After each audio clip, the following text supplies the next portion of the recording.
क्या आप कभी सोचते हैं कि गलती करने का डर हमारे ग्रोथ के रास्ते में सबसे बड़ा रोड ब्लॉक बन जाता है?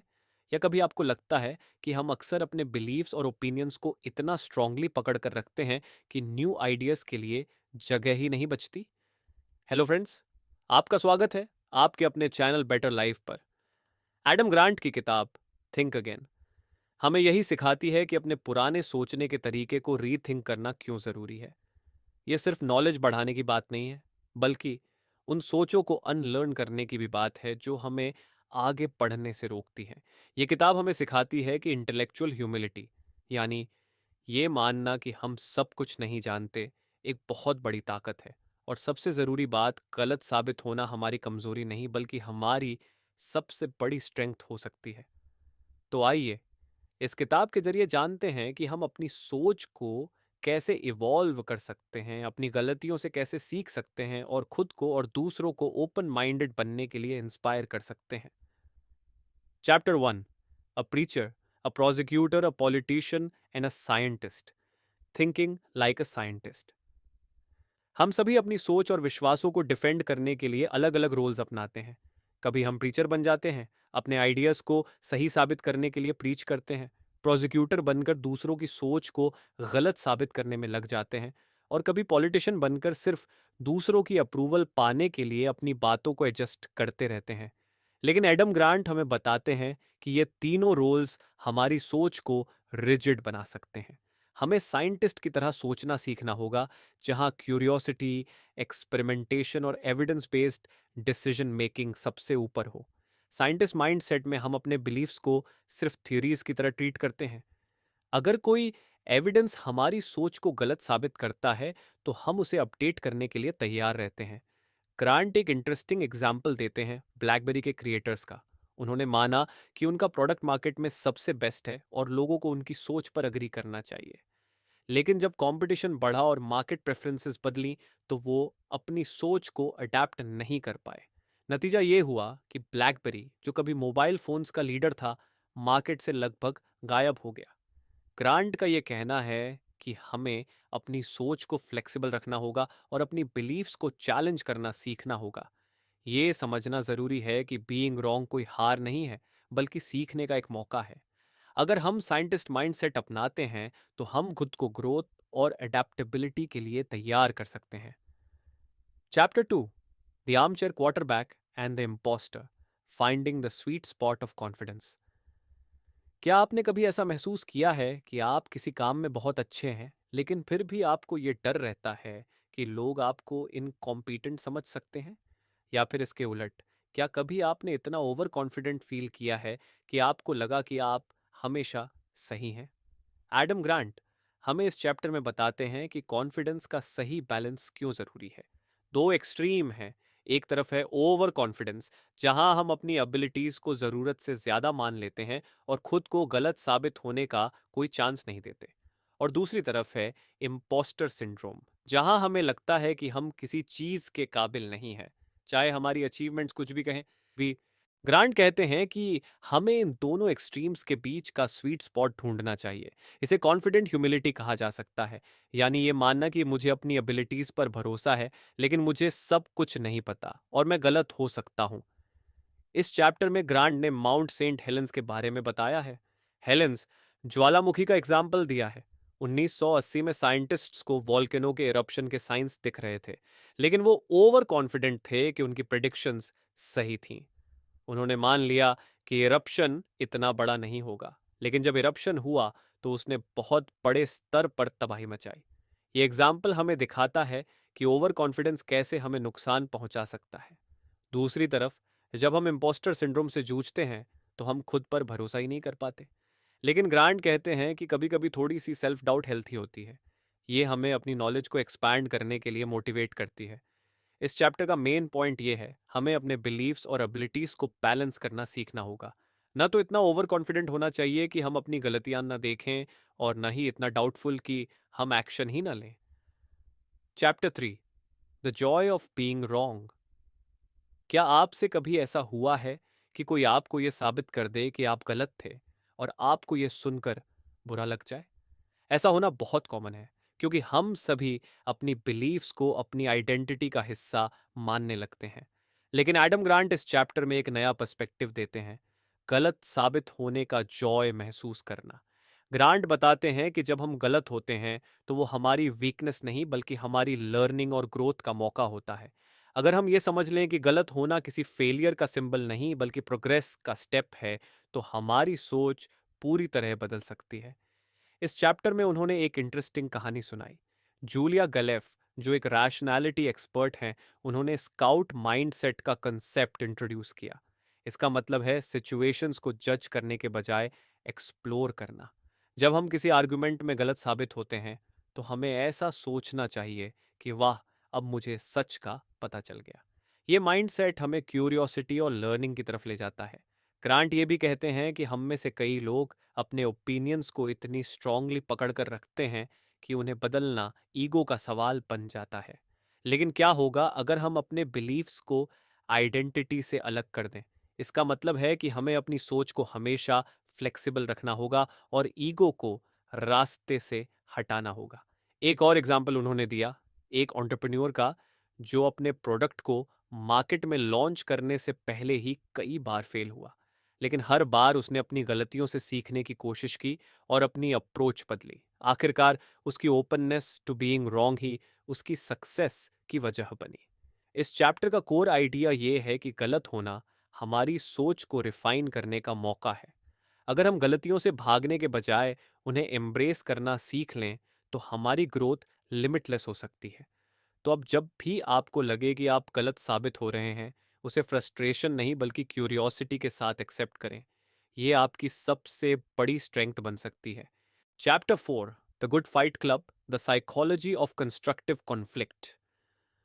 हम में से ज्यादातर लोग कॉन्फ्लिक्ट से बचना चाहते हैं क्योंकि हम मानते हैं कि डिसएग्रीमेंट रिश्तों को खराब कर सकता है। लेकिन एडम ग्रांट इस चैप्टर में कहते हैं कि सही तरीके से मैनेज किया गया कॉन्फ्लिक्ट न सिर्फ हमारे रिश्तों को बेहतर बनाता है बल्कि हमारी सोच को भी शार्प करता है। इसे वो कंस्ट्रक्टिव कॉन्फ्लिक्ट कहते हैं। ग्रांट बताते हैं कि आर्ग्यूमेंट्स और डिबेट्स का असली मकसद जीतना नहीं होना चाहिए। इसका मकसद होना चाहिए अपने और दूसरों के पर्सपेक्टिव्स को एक्सपैंड करना। जब हम डिसएग्रीमेंट को ईगो की लड़ाई बनाने के बजाय क्यूरियोसिटी और लर्निंग का टूल समझते हैं तो हमारी कॉन्वर्जेशंस और प्रोडक्टिव हो जाती हैं। एक एग्जाम्पल के तौर पर उन्होंने पिक्सार एनिमेशन स्टूडियोज का जिक्र किया है।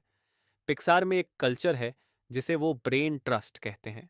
यहाँ क्रिएटिव टीम्स अपने आइडियाज को ओपनली क्रिटिसाइज करती हैं, लेकिन ये क्रिटिसिज्म कभी पर्सनल नहीं होता। हर किसी का गोल यही होता है कि फाइनल प्रोडक्ट सबसे बेहतर हो। इस हेल्थी डिसएग्रीमेंट की वजह से Pixar consistently high quality movies deliver करता है। ग्रांट ने यह भी एक्सप्लेन किया कि कंस्ट्रक्टिव कॉन्फ्लिक्ट को कामयाब बनाने के लिए हमें अपनी इमोशंस को कंट्रोल करना होगा। अगर हम हर डिसएग्रीमेंट को अटैक की तरह देखेंगे तो कभी भी प्रोग्रेस नहीं कर पाएंगे। हमें यह समझना होगा कि डिसएग्रीमेंट सिर्फ एक आइडिया को बेहतर बनाने का प्रोसेस है। इसके अलावा उन्होंने रिलेशनशिप कॉन्फ्लिक्ट्स और टास्क कॉन्फ्लिक्ट्स के बीच का फर्क बताया।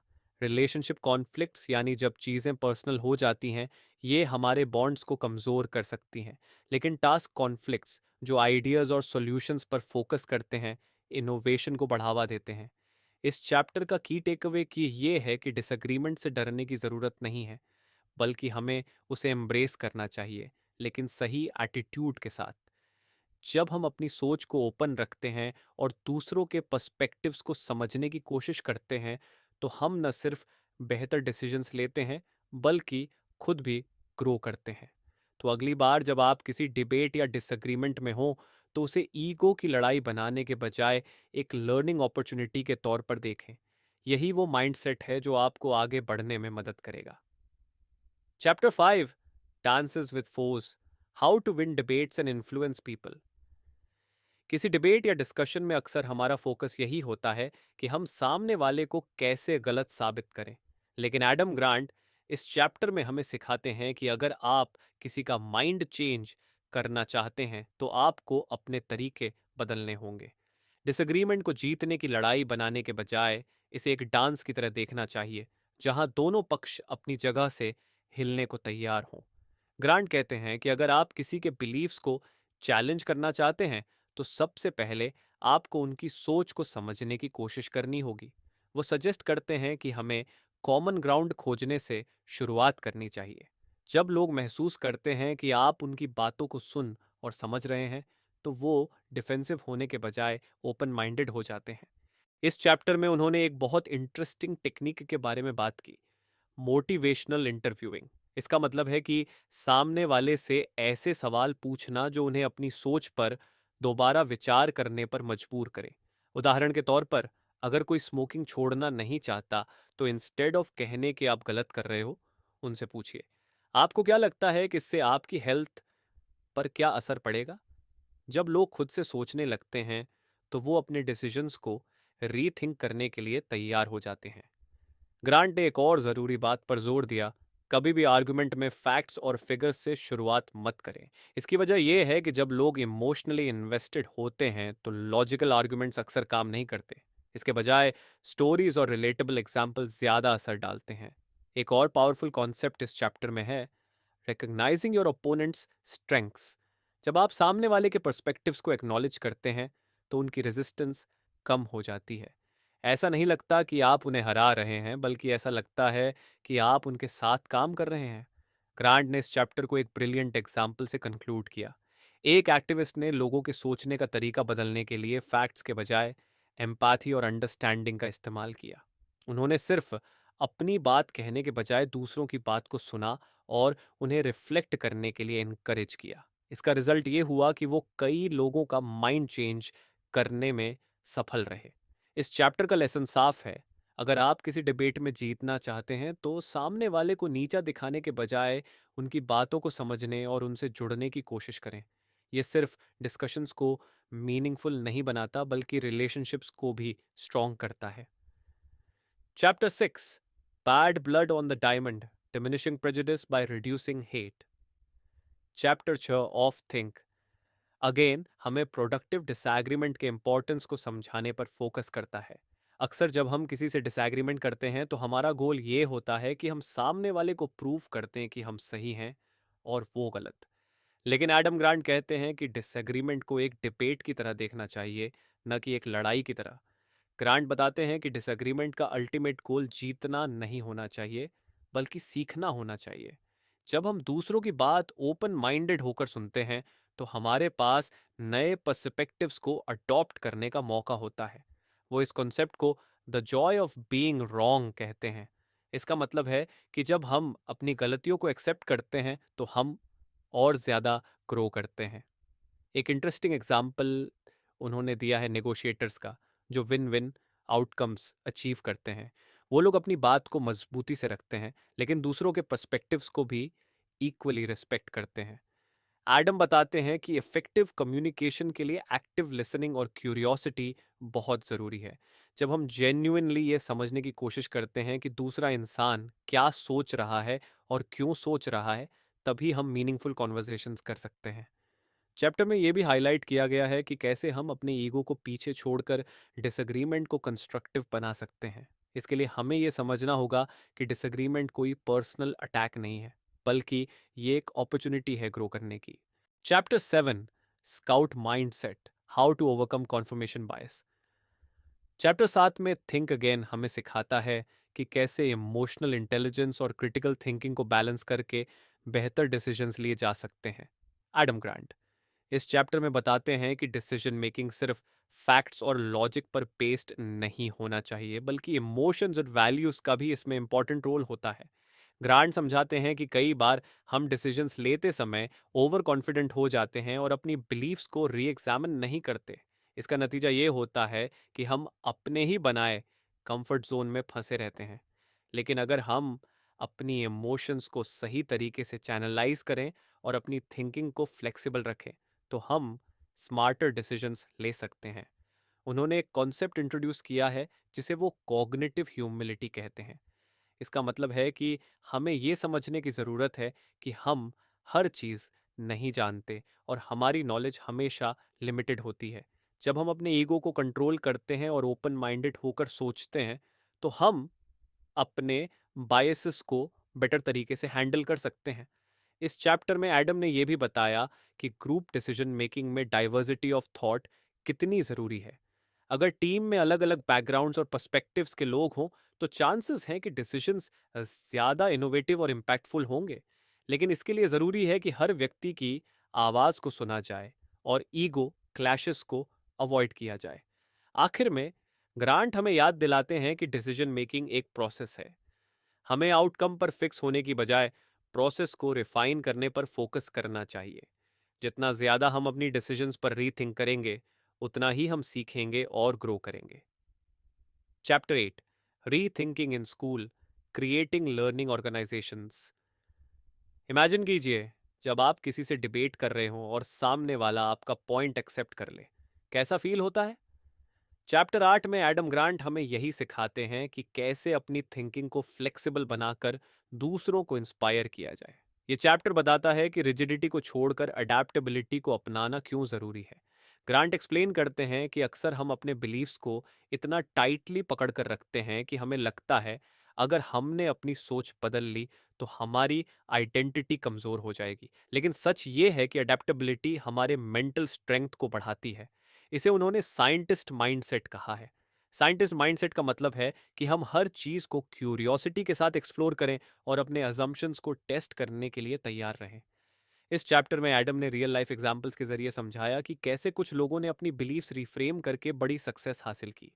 उन्होंने बताया कि फ्लेक्सिबिलिटी सिर्फ पर्सनल ग्रोथ के लिए नहीं बल्कि लीडरशिप और कोलैबोरेशन के लिए भी एसेंशियल है। जो लोग अपनी सोच को बदलने के लिए तैयार रहते हैं, वो दूसरों को भी इंस्पायर करते हैं।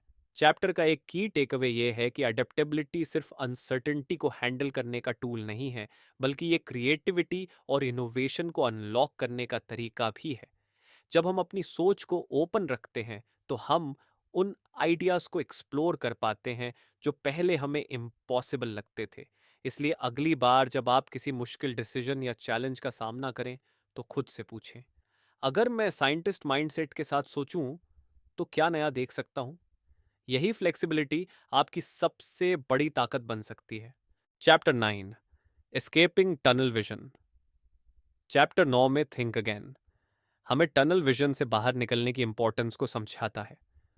टनल विजन तब होता है जब हम सिर्फ अपने लिमिटेड पर्सपेक्टिव से चीज़ों को देखते हैं और बाकी पॉसिबिलिटीज़ को इग्नोर कर देते हैं।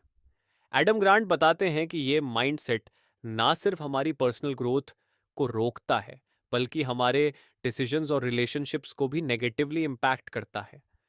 ग्रांट कहते हैं कि टनल विजन से बचने का सबसे इफेक्टिव तरीका है एक्टिवली डाइवर्जेंट थिंकिंग को प्रैक्टिस करना।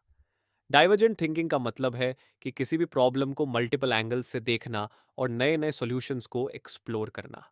उन्होंने ये भी हाईलाइट किया कि जब हम अलग अलग पर्सपेक्टिव्स को जेन्युइनली कंसिडर करते हैं, तो हमारा थिंकिंग प्रोसेस ज़्यादा होलिस्टिक बनता है। इस चैप्टर में एक पावरफुल टेक्निक डिस्कस की गई है, री थिंकिंग लूप्स। इसका मतलब है कि हमें अपने आइडियाज़ और बिलीव्स को बार बार रिविजिट करना चाहिए। ये प्रोसेस हमें उन ब्लाइंड स्पॉट्स को आइडेंटिफाई करने में मदद करता है जो टनल विजन के कारण छूट जाते हैं। एडम ने यह भी बताया कि ग्रुप सेटिंग्स में टनल विजन से बचने के लिए डाइवर्स ओपिनियंस को सुनना कितना ज़रूरी है। एक ओपन कल्चर जहां लोग डिसएग्री करने से डरते नहीं, क्रिएटिविटी को बूस्ट करता है और बेहतर आउटकम्स की तरफ ले जाता है। आखिरकार, इस चैप्टर का मेन पॉइंट ये है कि अगर हम अपनी सोच को इंटेंशनली ब्रॉड रखें, तो हम न सिर्फ बेहतर डिसीजंस ले सकते हैं, बल्कि अपनी लाइफ में ज़्यादा अपॉर्चुनिटीज़ को भी रिकॉग्नाइज कर सकते हैं। Chapter 10, the power of collective rethinking. सोचिए क्या होगा अगर सिर्फ आप ही नहीं, बल्कि आपकी पूरी टीम, ऑर्गेनाइजेशन या कम्युनिटी अपनी सोच को री एवेल्युएट करना सीख ले। चैप्टर 10 में एडम ग्रांट इसी कॉन्सेप्ट पर फोकस करते हैं, जिसे उन्होंने कलेक्टिव रीथिंकिंग का नाम दिया है। ये चैप्टर हमें सिखाता है कि कैसे ग्रुप्स और टीम्स एक साथ सोचने और बदलाव लाने की ताकत को हार्नेस कर सकते हैं। ग्रांट बताते हैं कि अक्सर टीम्स ग्रुप थिंक का शिकार हो जाती है, जहां सभी लोग एक ही तरीके से सोचने लगते हैं और डिसेंटिंग ओपिनियंस को दबा दिया जाता है। ये क्रिएटिविटी और इनोवेशन के लिए बहुत बड़ा खतरा है। कलेक्टिव रीथिंकिंग का मतलब है कि एक ऐसा एनवायरनमेंट क्रिएट करना जहां हर व्यक्ति अपनी राय ओपन माइंडेड होकर रख सके और बाकी लोगों के पर्सपेक्टिव्स को भी समझने की कोशिश करे। इस चैप्टर में एडम ने कई एग्जाम्पल्स दिए हैं, जैसे सक्सेसफुल कंपनीज और ऑर्गेनाइजेशंस जिन्होंने अपनी सोच में फ्लेक्सिबिलिटी को अपनाकर बड़े बड़े चैलेंजेस को ओवरकम किया। उन्होंने बताया कि इफेक्टिव लीडर्स वही होते हैं जो अपनी टीम्स को साइकोलॉजिकल सेफ्टी देते हैं, एक ऐसा माहौल जहां लोग बिना किसी डर के डिसएग्रीमेंट कर सकें। ग्रांट ये भी एम्फसाइज करते हैं कि कलेक्टिव री थिंकिंग सिर्फ डिसएग्रीमेंट्स को मैनेज करने के लिए नहीं है, बल्कि म्यूचुअल लर्निंग और कोलैबोरेशन को बढ़ावा देने का जरिया है। जब लोग अपने आइडियाज को रिफाइन करने के लिए विलिंग होते हैं, तो ग्रुप डिसीजन ज्यादा इन्फॉर्म्ड और इम्पैक्टफुल बनते हैं। अगली बार जब आप किसी ग्रुप डिस्कशन या टीम मीटिंग में हो, ये याद रखें कि कलेक्टिव री थिंकिंग सिर्फ एक प्रोसेस नहीं है, बल्कि एक माइंडसेट है। और यही माइंडसेट ग्रुप्स को ऑर्डिनरी से एक्स्ट्रॉर्डिनरी बना सकता है। Conclusion: rethink, redefine and reinvent. Think again का अल्टीमेट मैसेज यही है कि हमारी एबिलिटी टू रीथिंक और अनलर्न उतनी ही इंपॉर्टेंट है जितनी हमारी ability to learn. Adam Grant ने हमें इस जर्नी में ये सिखाया कि हमारी एग्जिस्टिंग बिलीव्स और आइडियाज़ को चैलेंज करना ना सिर्फ हमारी पर्सनल ग्रोथ के लिए, बल्कि हमारे रिलेशनशिप्स, डिसीजंस और प्रोफेशनल सक्सेस के लिए भी क्रिटिकल है। ग्रांट बताते हैं कि फ्लेक्सिबिलिटी और ओपन माइंडेडनेस हमें अपने ईगो को पीछे छोड़कर एक लर्नर का माइंडसेट अपनाने में मदद करते हैं। चाहे वो पर्सनल डिसएग्रीमेंट्स हों, वर्क प्लेस चैलेंजेस हों या दुनिया के बड़े बड़े इश्यूज, री थिंकिंग एक ऐसा टूल है जो हमें आगे बढ़ने का रास्ता दिखाता है। इस बुक का सबसे बड़ा टेकअवे ये है कि हमें अपनी सोच को रिजिड बाउंड्रीज में कैद नहीं करना चाहिए। क्यूरियोसिटी और ह्यूमिलिटी के साथ जब हम अपनी गलतियों को स्वीकार करते हैं और नए पर्सपेक्टिव्स को एक्सप्लोर करते हैं, तो हम सिर्फ खुद को नहीं बल्कि दूसरों को भी ग्रो करने में मदद करते हैं। थिंक अगेन हमें यही सिखाता है, अपनी सोच को बार बार जांचें, रिफाइन करें और एक ऐसा माइंडसेट अपनाएं जो सीखने और अडेप्ट करने के लिए हमेशा तैयार हो। यही अप्रोच हमें ना सिर्फ एक बेहतर इंसान बल्कि एक बेहतर सोसाइटी बनाने में मदद करेगा। तो दोस्तों, ये थी इस किताब की समरी और इसके मुख्य सबक। आप कमेंट बॉक्स में बताएं कि बुक की किस बात ने आपको सबसे ज़्यादा प्रभावित किया। अगर आप इस किताब को खरीदना चाहते हैं, तो लिंक डिस्क्रिप्शन में है। चैनल बेटर लाइफ को सब्सक्राइब करना ना भूलें और इस वीडियो को लाइक और शेयर ज़रूर करें। अगले वीडियो में फिर मिलेंगे एक नई किताब के साथ। धन्यवाद।